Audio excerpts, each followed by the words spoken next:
He had to have a colonoscopy. After the colonoscopy, the doctor said, "You have cancer." Oh.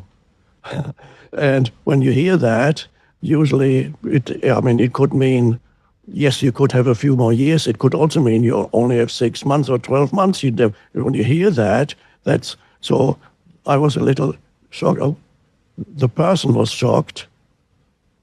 And immediately I noticed an enormous intensification of presence, as if somebody had turned up the dimmer switch. And on a practical level, 10 days after the diagnosis, I had an operation. But in those 10 days, I spent hours and hours in intense presence, usually presence in the background. And at this occasion, presence came into the foreground, so I would sit in my room, just no thought in my head at all, just an enormous amount of awareness, just filled with awareness. I could feel the cells of the body filling with awareness. And I believe that was a kind of self-healing also.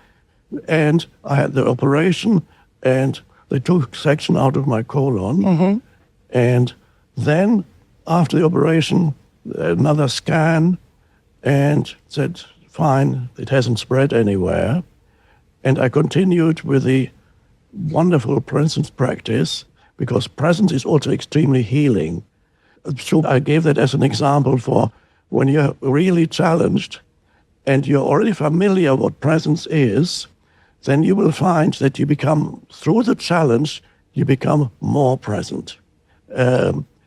So it deepens you at any challenge, then deepens you, rather than a challenge making you more unconscious. I think this is really hard. What you're saying is you are really E.T. Your initials are E.T. and you are like E.T.